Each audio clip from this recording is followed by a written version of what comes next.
In our headlines at this hour, South Korea is seeking to set up a delegation to NATO in Brussels prior to President Yoon Suk-yeol's attendance at next week's NATO summit in Madrid.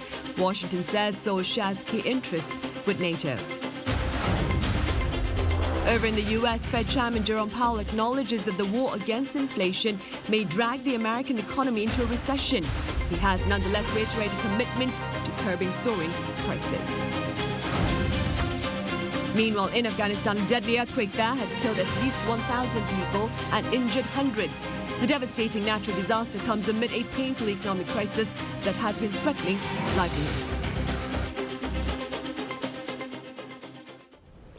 Welcome to the Daily Report. It's Thursday afternoon, June 23rd, here in capital Seoul. I'm Min Sun-hee. President Yoon Suk-yeol is poised to partake in a NATO summit over in Madrid late next week, during which a host of bilateral exchanges, as well as a trilateral summit with his U.S. and Japanese counterparts, are being planned. Our presidential office correspondent Yoon Jung-min reports. South Korea will establish a diplomatic mission to the North Atlantic Treaty Organization in Brussels in time for President Yoon Suk-yeol's visit to Madrid next week to participate in the NATO summit. That's according to the president's national security advisor Kim Sung-han on Wednesday, where he also laid out what President Yoon aims to achieve at the multilateral summit as the very first South Korean head of state to attend a NATO meeting. President Yoon will strengthen value-based solidarity rooted in liberal democracy with 30 NATO allies and partners at the NATO summit. We expect to garner broad support from the participants by making clear our stance on North Korea's nuclear and related issues at the summit. South Korea is invited to the meeting this year as one of the 4 partners in the Asia-Pacific, along with Australia, Japan, and New Zealand. On the sidelines of the multilateral summit, President Yoon will likely hold a trilateral with his U.S. and Japanese counterparts Joe Biden and Fumio Kishida. Seoul's top office said coordination is currently underway for some 10 bilateral meetings, but hinted that a Yoon-Kishida one-on-one is less likely as ties between the two countries remain frosty over historical issues and as Japan has a House of Councilors elections coming up. At the multilateral, South Korea plans to establish a security network with NATO and boost its humanitarian assistance to Ukraine, as Russia's invasion of Ukraine will most likely top the multilateral summit table. President Yoon will establish a comprehensive security network with NATO allies amid unpredictable international situations, such as the Ukraine crisis. As South Korea is not a member of the NATO, we seek a comprehensive security cooperation with NATO, not a collective defense. It's in line with this goal that Seoul plans to open a mission to NATO for more active communication, cooperation on nuclear energy and chips, as well as coordination on emerging security challenges in cyberspace, aerospace, climate change, and more. President Yoon Suk-yeol plans to take his debut on the multilateral summit stage to boost the nation's diplomatic ties with other countries that share common values and up its contribution in the international arena. Yoon Jung-min, Arirang News. And the U.S. State Department has reiterated the importance of the alliance that Washington shares with Seoul. Remarks to this end were made to members of the media on Wednesday by the department's spokesperson, Ned Price, who was also asked about the role that the U.S. expects South Korea to play at the NATO summit in Madrid next week, despite not being a member. Price claimed that Seoul shares common interests with NATO, including security. South Korea is among 4 non-member countries from the Asia-Pacific region to be invited to the NATO summit. The others are Australia, New Zealand, and Japan. Strengthening the South Korea-U.S. alliance and seeking denuclearization on the Korean Peninsula are some of the key missions of the U.S. State Department for this part of the world. Our Kim Da-mi has more on the department's integrated country strategies. Pursuing the complete denuclearization of North Korea through a robust South Korea-U.S. alliance, as well as the UN sanctions on the regime, has once again topped Washington's foreign policy agenda. In its Integrated Country Strategies program approved on April 25th, the State Department drafted a 4-year strategic plan for 4 major tasks to be carried out by the U.S. Embassy in South Korea. The plan includes reducing threats posed by the reclusive state while pursuing the resumption of substantive dialogue with Pyongyang. To sustain an effective combined defense, the Biden administration will also ensure implementation of the Defense Burden Sharing Special Measures Agreement. Trilateral security cooperation with Seoul and Tokyo is also being made a critical component of collective security against Pyongyang. In fact, it's believed that the trilateral coordination will serve as, quote, a force for protecting shared values against an aggressive China. The State Department categorized the building on a solid foundation of economic and people-to-people ties as its second most urgent mission, noting the goal will foster mutual prosperity and economic security, including securing supply chains. The 18-page-long document further prioritized Seoul's ability to mitigate and respond to non-traditional security threats such as climate change and cyber attacks. Kim Da-mi, Arirang News. Across the border, North Korea is planning to change the operational plans and expand the duties of its frontline military units. According to the regime's state-run media earlier on this Thursday, such plans were addressed by Kim Jong-un and his close aides back on Wednesday. That is day 2 of a key meeting of the 8th Central Military Commission of the Workers' Party. The Korean Central News Agency did not elaborate on the plans and instead included a photograph of North Korean military officials looking at a map of what appeared to be the South Korean east coast. Pundits here believe North Korea may be exploring the option of arming its frontline units with the regime's new tactical nuclear weapons. U.S. Federal Reserve Chairman Jerome Powell has acknowledged the possibility of a recession amid the Fed's aggressive rate hikes, but he has nonetheless pledged commitment to fight inflation. Our Jeong has more on his remarks. U.S. Federal Reserve Chairman Jerome Powell is going all out to lower inflation. Addressing the Senate Banking Committee on Wednesday, Powell said that the Fed has the ability to make that happen. We understand the hardship that high inflation is causing. We are strongly committed to bringing inflation back down, and we're moving expeditiously to do so. We have both the tools we need and the resolve it will take to restore price stability on behalf of American families and businesses.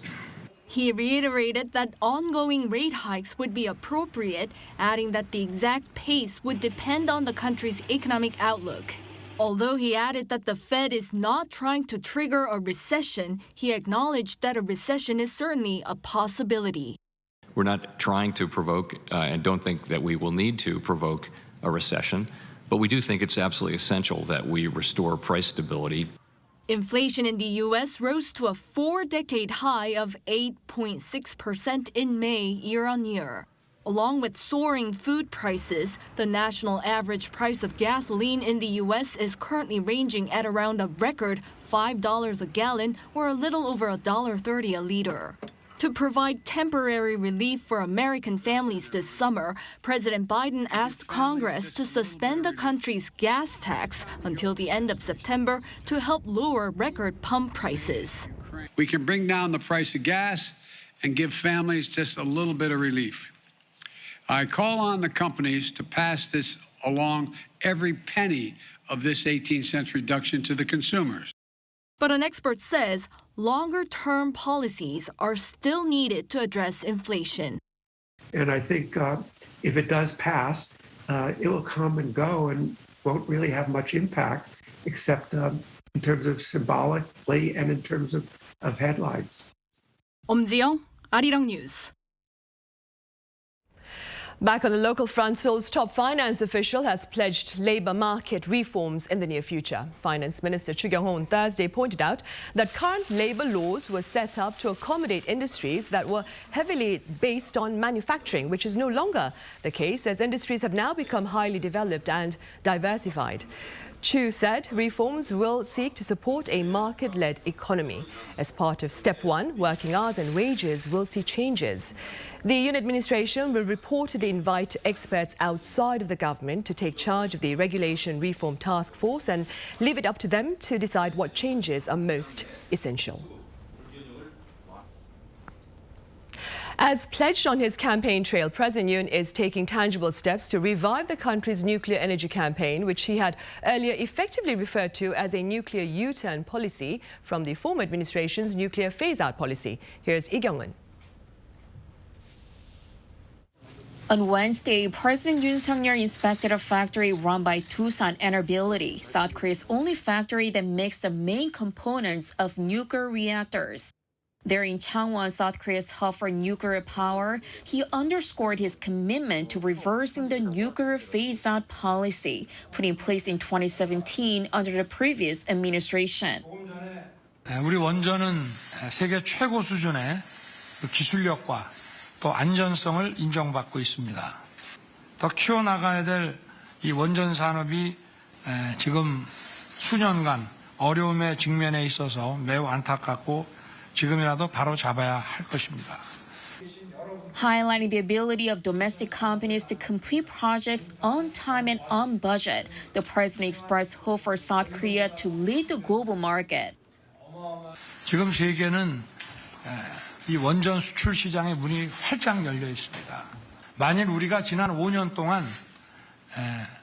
바보 같은 짓을 안 하고 이 원전 생태계를 더욱 탄탄히 구축했더라면은 지금 아마 경쟁자가 전혀 없었을 것이라고 저는 확신합니다. To make that a reality, the president vowed to get the industry back on track first by helping companies stripped of contracts due to the nuclear phase-out initiative. The plan is to immediately place orders worth some $70 million. They will include resuming the construction at the Shinano nuclear reactors, units 3 and 4. Then increasing the total amount of orders to some $770 million by 2025. The government will also provide assistance for R&D and help for small and mid-sized companies looking to grow. In the meantime, it will also serve as an active global salesperson. The government will first try winning deals in countries like the Czech Republic and Poland, which Industry Minister Lee Chang-yang himself will soon be visiting. The ultimate goal is to export 10 nuclear reactors by 2030. A special public-private partnership will be launched next month and put in charge of related affairs. Lee Kyung-eun, Arirang News. And on that note, we end part 1 of the Daily Report. We'll be back with part 2 in a few minutes. Stay with us.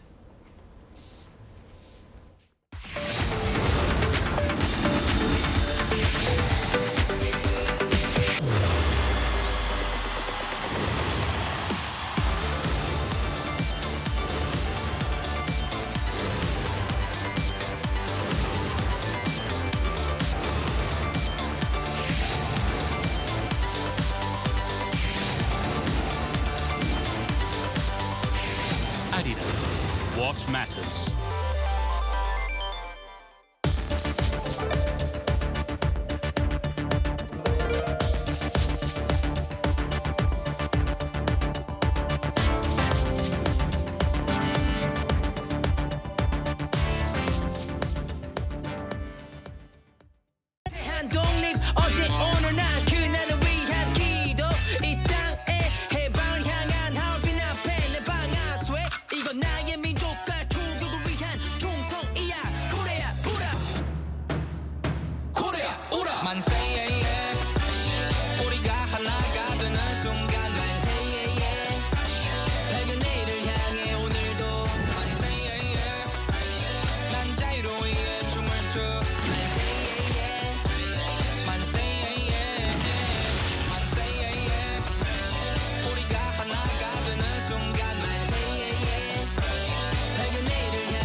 Welcome back. On Viewpoint today, we address global health concerns ranging from monkeypox to COVID-19 to the seasonal flu. For more, I have Professor Yoo Byung-wook from Soonchang University.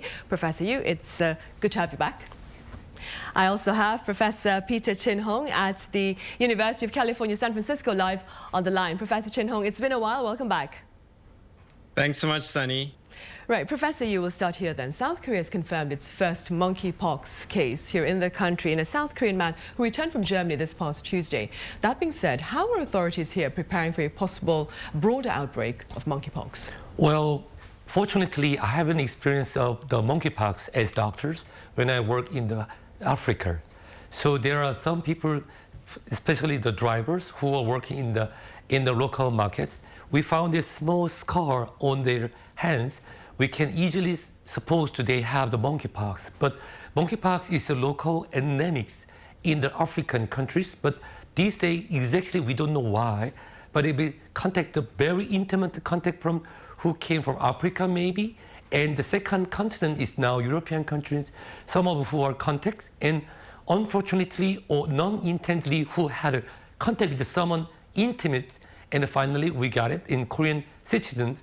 But let me say, we are a little bit so afraid about some new word like monkeypox.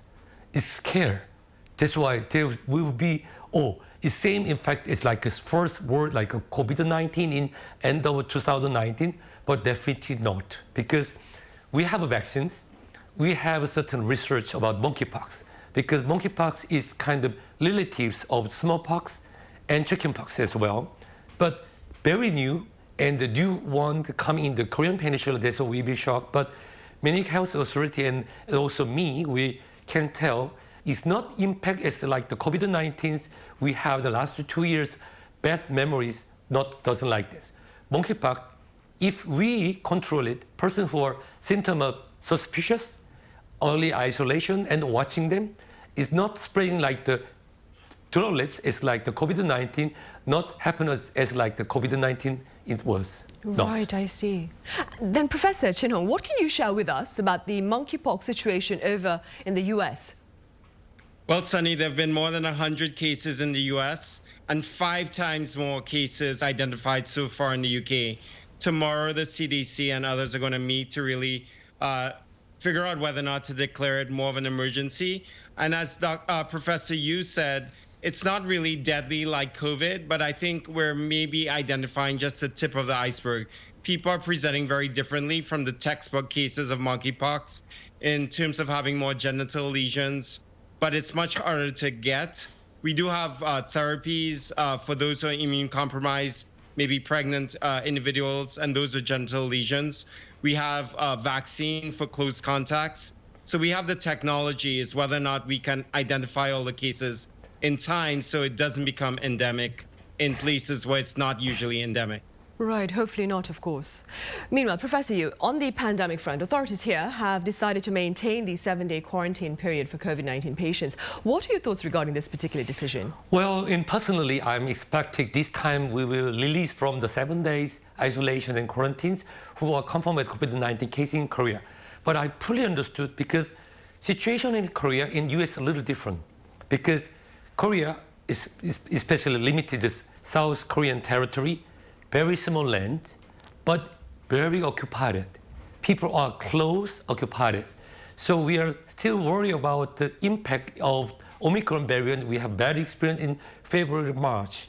Also, we believe that still some vulnerable people, some aged people, and who also immunocompromised people can be victim from the COVID-19. That's why we are still want to watching for next 4 weeks, but in my personal idea, yes, now time to release over this 7 days isolation quarantine, because you know what, our respectable our viewer of the Arirang in Korea, who got it COVID-19 confirmed, but who want to go to hospital, yes, you can inform in advance, you can go to the hospital in free, but after the treatment in the hospital, you must come back to home, stay to keep on isolation. But in the before, even doesn't allow to go outside of their place to their stay. That's why we are confusing. Now we are kind of partially 7 days quarantine isolation system, but we still give the chance to have a mild case of patient, they can go to the hospital, but under the certain regulation. Right, of course. And staying with the quarantine, Professor Chin Hong, what is the quarantine requirement that would be for COVID-19 patients in the U.S.? So if somebody is diagnosed with COVID-19 right now in the U.S., you have recommended 5 days of isolation. And using rapid testing like antigen testing, you can exit isolation before day 10. So minimum of 5, and 10 is a guideline, but you can exit day 6, day 7, day 8, day 9 by using antigen tests. If you're negative, you can exit isolation. Right, I see. Professor Yu, some claim that public protection against COVID-19 here in South Korea will disappear by this autumn. Do you agree? And if so, what do you propose? We will see. Usually public protection we're doing the summer, but in specialized where it herd immunities. Okay, so somebody who had hepatitis B vaccination since born, 99% more of Koreans who born in Korean Peninsula, they have vaccinated hepatitis B. So, but certain years later, we do the blood test, we identify, yes, you lost immunities. So we can call antibody count negative. We can recommend against vaccinated, we can call the booster. Yes, we'll be sure be good, but many scientists, we found it, hepatitis B, who are 3 times vaccinated, done, even the blood test coming the negative of antibody, easily say, but they don't need any booster shot because their B cell or T cell, some complicated immunoprotection system still remember to react it against some hepatitis B reaction. But COVID-19 virus, we don't have much information and much knowledge. So there are 2 hypotheses.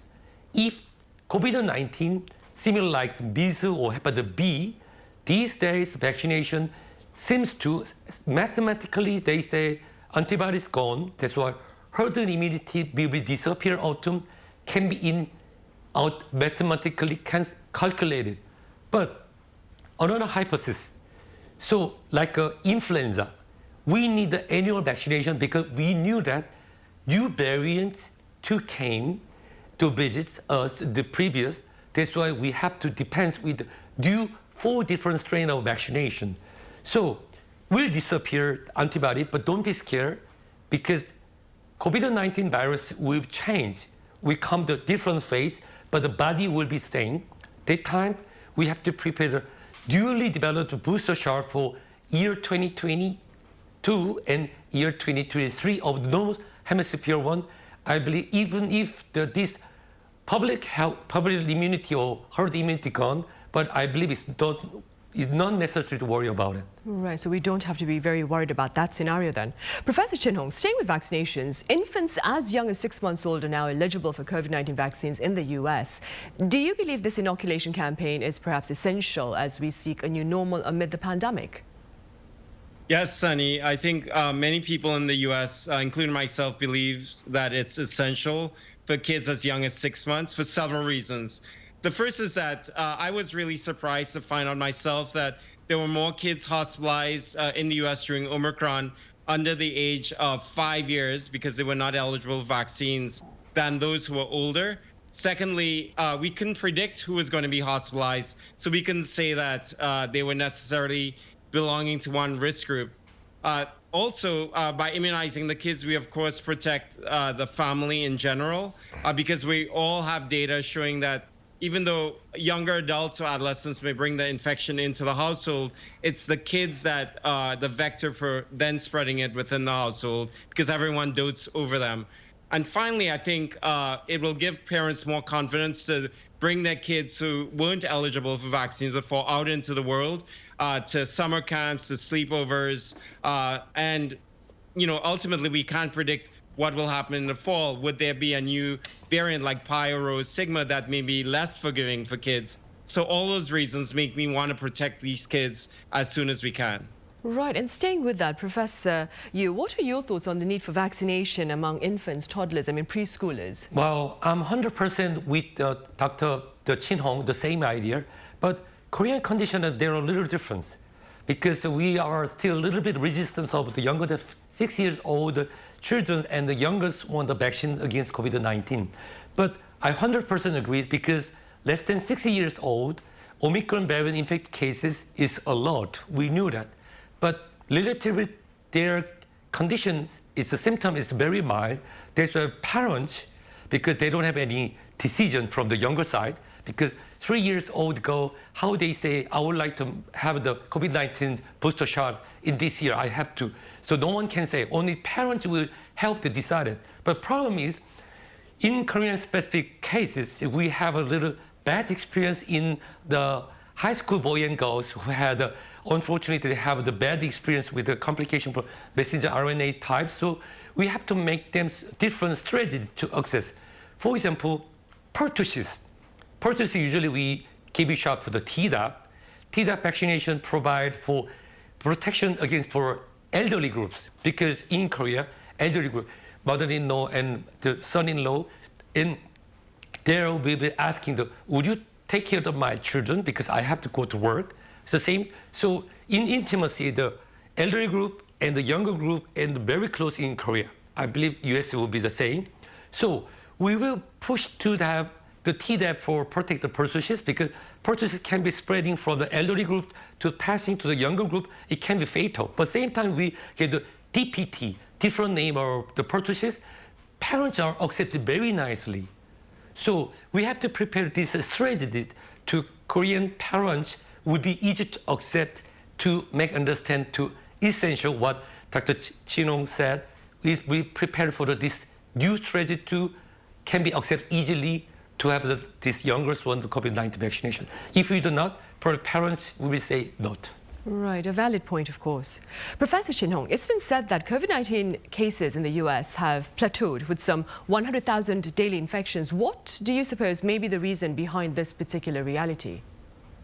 Well, there are two main reasons, Sunny, for the fact that we're still seeing more than 100,000 new infections a day in the US. The first is increased movement and decreased restrictions. And with that, I think a lot of fatigue in even the most austere regions like where I live in the Bay Area in California. I think people are really tired and fed up.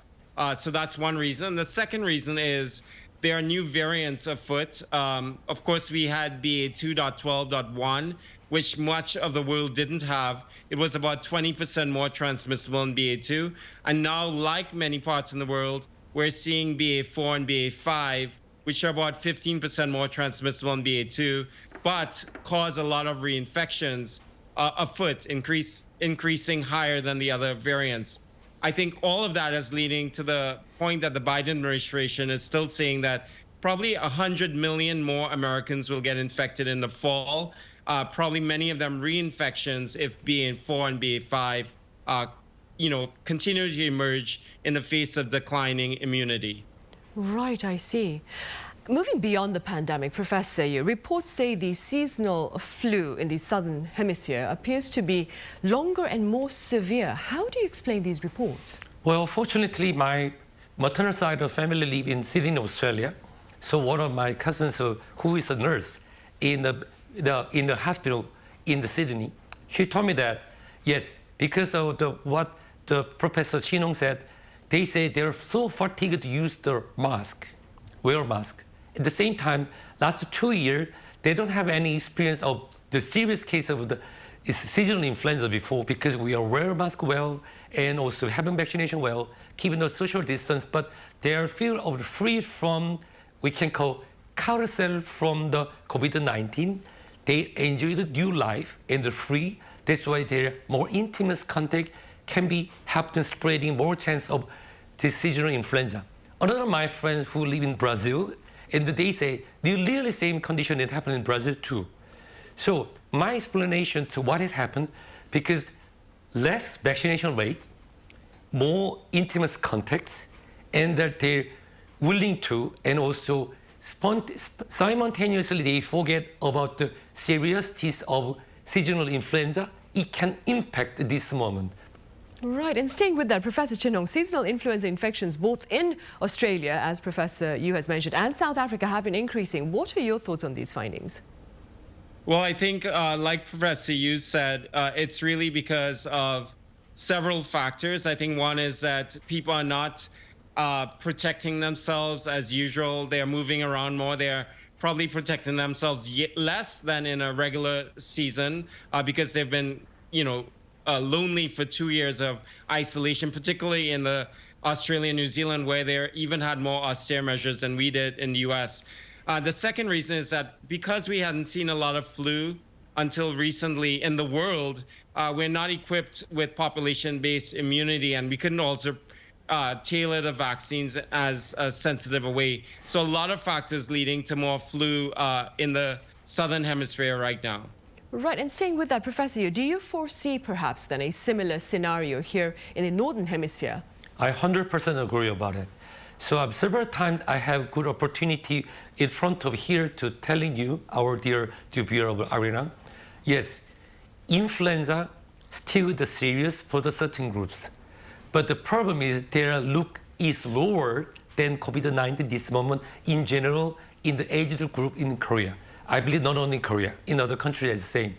Especially Korea, China, and Japan. This is a neighborhood country, so we'll open it in this autumn, I believe, because next week, and then Kimpo Haneda Airport will open the same as like before 2019, which means both countries are open, make the bridge to change more.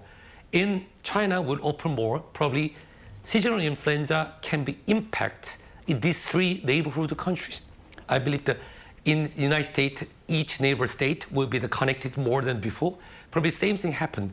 So we're learning from the southern hemisphere this time, keep in mind, and the health authority and government the policy making from the public health system should be prepared to the seasonal flu vaccination enough, more than enough to give all, and because people are tiring and they want to be escaped from the vaccine, what kind of the vaccination this moment, but we have to emphasize them.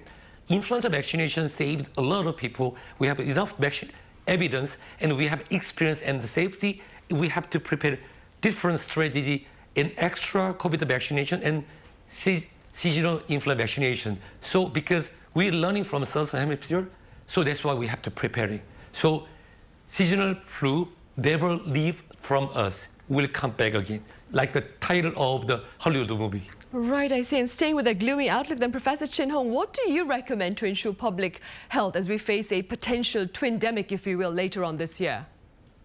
Well, I think of it in three ways, Sunny. The first is around diagnostics. I think we need to learn from COVID and have better diagnostics that is easily available. For example, right now you still have to go to the hospital to get diagnosed with flu. I think if there's more rapid testing, at-home testing, I think that will help a lot with the second arm, which is therapeutics. We have Tamiflu, oseltamivir. A lot of people don't use it. I think that will also impact mortality if we don't have a good flu season. And the third is vaccines and prevention. So I think companies like Moderna are learning or anticipating public hesitancy around getting a lot of vaccines. So they're looking at combining a COVID booster and a flu shot in the same needle. So I think hopefully that will lead to better acceptability. Overall in the US, it hasn't been a mask culture until COVID, unlike many parts in Asia. So I'm hoping that, during flu season, you'll see a lot more people wearing masks than you would normally see in a normal flu season before COVID in the United States. Right, hopefully that will be the case. All right, Professor Chin Hong, as always, thank you very much for your time and your thoughts. And Professor Yu here in the studio, thank you very much for your insights. Thanks so much.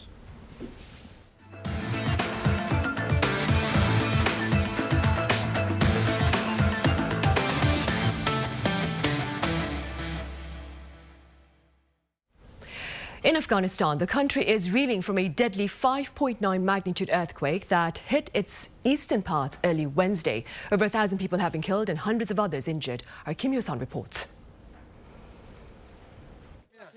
The death toll from an earthquake in eastern Afghanistan has surpassed 1,000, while over 1,500 people have been injured. The country's disaster management officials say the toll is expected to grow as information comes in from remote villages. According to the U.S. Geological Survey, the quake hit at around 1:30 a.m. local time on Wednesday, around 44 kilometers from the city of Khost, located near the Pakistani border. As helicopters landed in the area to rescue people, residents recounted the moment disaster hit. It was about midnight when the quake struck. It destroyed the houses of our neighbors. When we arrived, there were many dead and wounded. They sent us to the hospital. I also saw many dead bodies. As rescue work continues in the region, a UN official says lack of access and communication could pose the biggest challenge.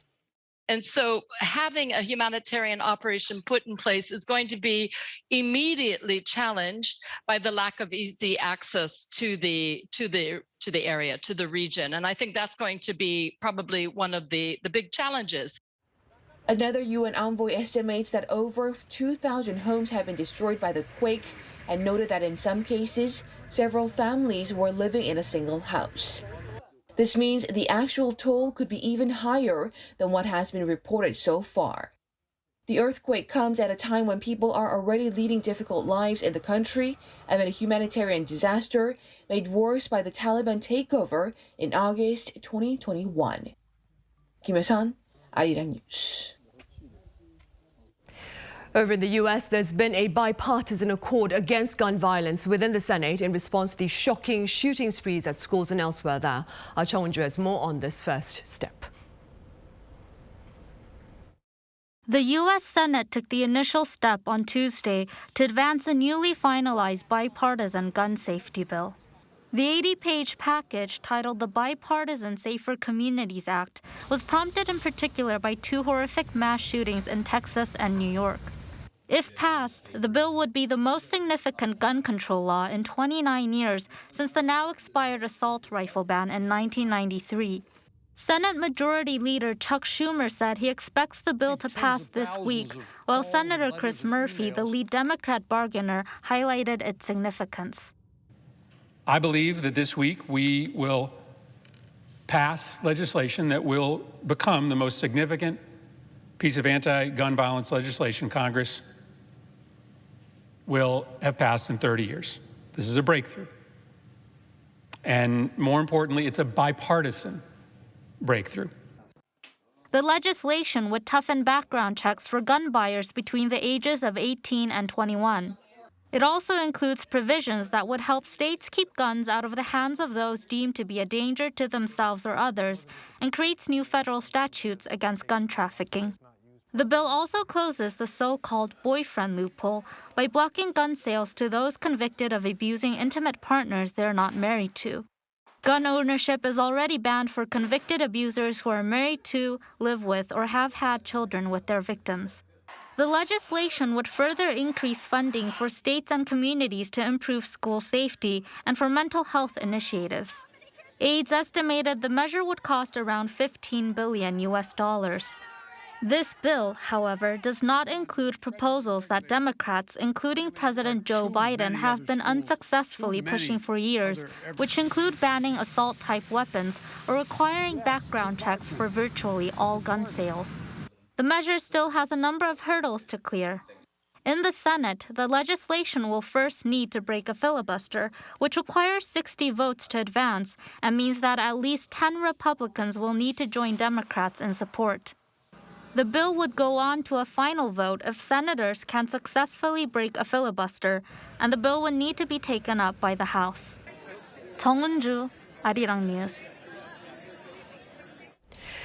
Meanwhile, today, that is Thursday, June 23rd, South Korea celebrates 130 years of trade ties with Austria. My colleague Oh Soo-young has more on the bilateral trade accord and its future path.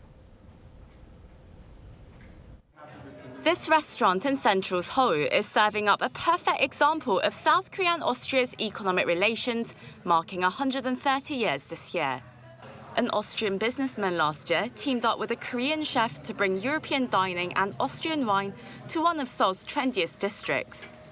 It's part of his vision to supply the finest food and beverages and lifestyle products to the two markets. So we are combining the best from these two countries, Austria and Korea, and bring in great products around F&B and lifestyle. to Korea, as well as we're exporting Korea in terms of F&B to Europe. Bilateral trade relations stretch back to 1892 during Korea's Joseon dynasty and the Austro-Hungarian Empire. Though the two monarchies ceased to be in the post-war era, new diplomatic ties were established between South Korea and Austria in 1963, and a trade treaty was signed 8 years later. Since then, bilateral trade has been growing steadily, hitting $3.2 billion last year, with South Korea exporting semiconductors, cars and machinery, while importing Austrian cars, auto parts and meats. Despite the COVID-19 pandemic hampering global trade and investment, the two sides continue to see broadening business opportunities. Advantage Austria's Seoul brings some of the most innovative firms together, from startups to conglomerates, spanning food and beverages to machinery, 5G and batteries. Korea is the perfect entry market for an Austrian company in Asia. There are a lot of similarities with Europe, but also the United States. The Korean customers are very reliable. Korea is very high up in the rule of law index. Political system is very stable, and there is a business mindset here in Korea. South Korean companies are also expanding into Austria. A Seoul-based extended reality firm established a research lab in Vienna to develop diverse state-of-the-art industrial solutions optimized for manufacturing and tap into the local talent pool. South Korea lacks XR developers, but the best talents are based in Austria, a leading country in mobile AR. Vienna is an attractive venue for startups and innovation, as there's plenty of joint research between firms. Between the two capitals, the firm is developing an XR platform for fast and precise object learning, detecting and tracking features based on its core technology. As such, Seoul and Vienna are poised to make further leaps and bounds in new high-tech emerging sectors, starting with green technologies. The second area I would identify is mobility, or let's say future of mobility. We're talking about electric vehicles, self-driving cars, or even flying cars, as they're being spoken of here right now. I think Austria can provide a lot of first-class parts for these areas, for these endeavors. And the third area I'm identifying is hydrogen, because Korea is a leading nation in the sector of hydrogen. Taking their century-long trade ties into the modern world, rife with challenges posed by conflict, trade disturbances, climate change and future pandemics. Winkler says Seoul-Vienna ties can further evolve, becoming mutual gateways for greater trade and cooperation across Asia and Europe. Oh Soo-young, Arirang News. Against the backdrop of war in Ukraine and persistent provocations by North Korea, military personnel here in the country remain on alert to ensure South Korea's safety and stability. Now, that being said, my colleague Pei Eun-ji recently took it upon herself to experience firsthand some of the rigorous training endured by pilots of fighter jets to keep our skies safe. To take a look. At the Special Training Center in South Korea, pilots in the military receive a special type of training to cope with huge centrifugal forces while flying at high speeds. To find out what this actually feels like, I went through high-G training. In order to pass this test, I need to withstand 6 times the force of gravity for 20 seconds inside this cockpit. Let's see if I can pass the test and not pass out. I made it through the warm-up where I was put through 4G, or 4 times the force of gravity. The force was raised gradually at 0.1 G per second while I practiced a special type of breathing technique they taught us. But during the actual test, the force was raised by 1 G per second all the way up to 6 G. I lasted for just 2 seconds before losing consciousness. This is because the extra force caused blood to rush to my feet, and my heart couldn't pump hard enough to bring this heavier blood to the brain. At the training center, I also went through ejection training, aimed at preventing serious injury when pilots are ejected from a fighter jet. Pilots learn how to position themselves before pulling the handle. This is essential for survival, as the ejection process subjects pilots to forces as much as 20 times that of gravity. Fighter pilots also go through hypoxia training, where they learn how to withstand low oxygen environments while flying at high altitudes. During the training, we first breathed in 100% oxygen for 15 minutes, before the simulation chamber reached 25,000 feet. We took off our masks for about 3 minutes and tried to solve simple math problems. After about a minute, I felt very dizzy, like many other people sitting next to me. And it became extremely difficult to work through those simple problems because of mental confusion caused by a lack of oxygen. Pilots are required to go through all of these training exercises regularly. All pilots in our Air Force are trained every 3 years at this training center. This regular training can help prevent accidents that can occur during an actual flight. 배은지, 아리랑 뉴스, 청주.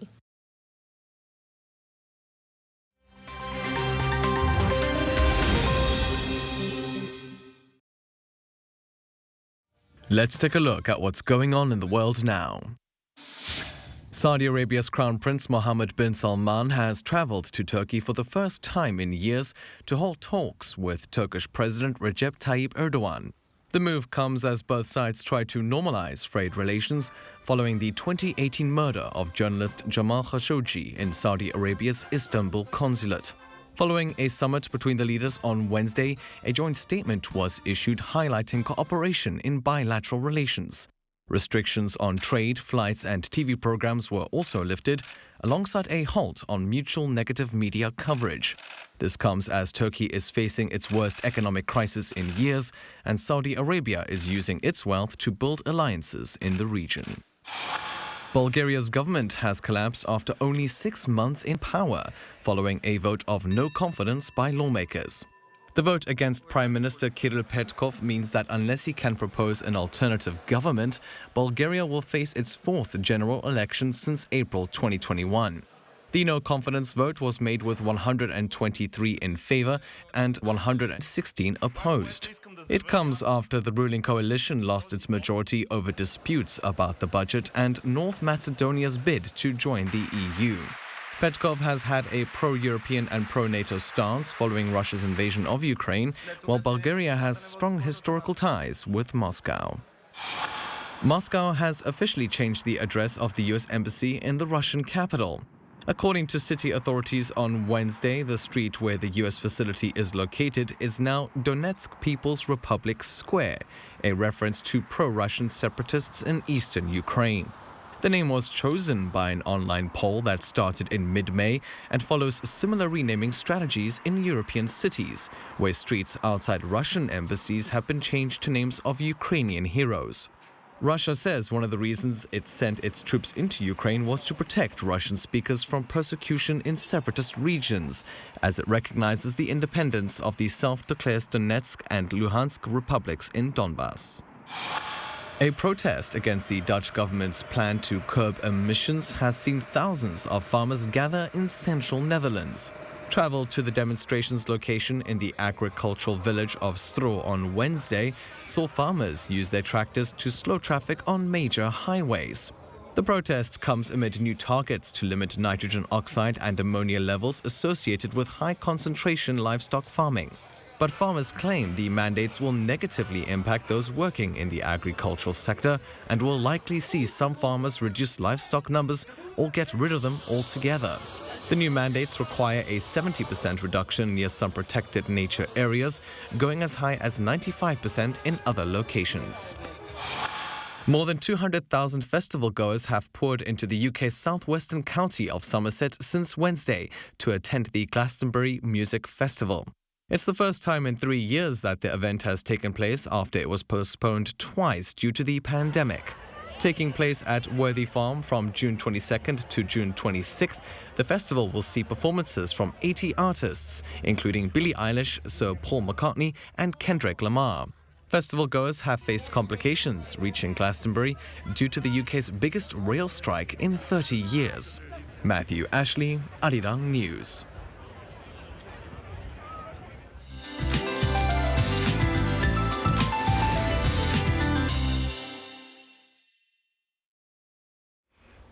Good Thursday afternoon. We already had torrential downpours in Seoul, and still more intense and heavy rain up to 50 millimeters per hour is predicted. And there are preliminary heavy rain alerts, mainly in western inland regions, and strong wind alerts on coastal areas. And very heavy rain is crisscrossing the country. Now, Jeollanam-do province and Jeju-do Island have been warned to expect up to 150 millimeters of rain. A heavy rain advisory has also been expanded beyond the Seoul metropolitan area to parts of Gyeonggi-do, Gangwon-do, and even Chungcheongnam-do provinces. So protect your property against rain damage and watch out for yourself and your neighbors too. And the rain brings some temporary relief from the excessive heat. While checking today's high temperatures, 2 to 5 degrees lower than yesterday, so Seoul reaching 26 degrees. Still, in Gyeongsangbuk-do regions will be relatively warmer. And throughout the weekend, a stationary front will affect the south coast and Jeju, and then midsection of the country next week. Conditions are unpredictable, so please be aware of changes to the weather forecast. Now, let's take a look at the worldwide weather conditions.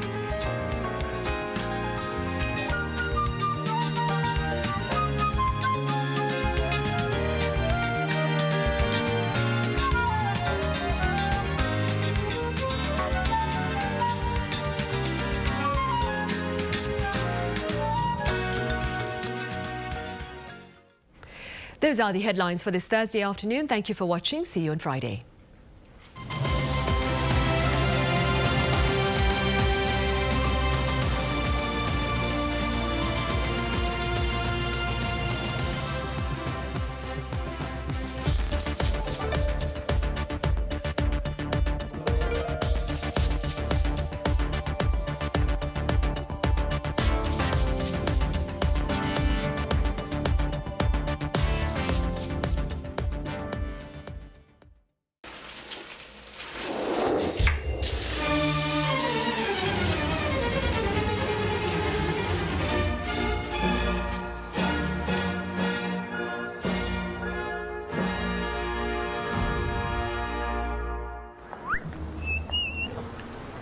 We've had 13 episodes so far.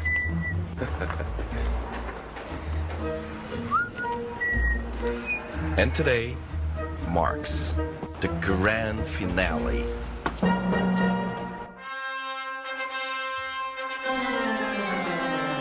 Last dish, but definitely not the least.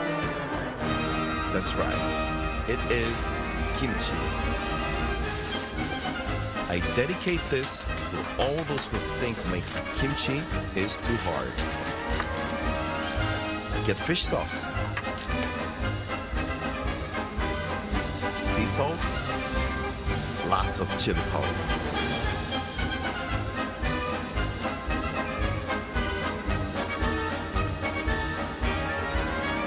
Halve a apple cabbage and just chop.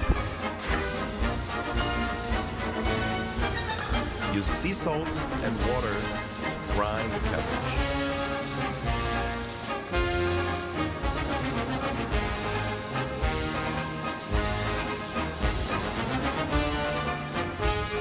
Then slice radish very thin.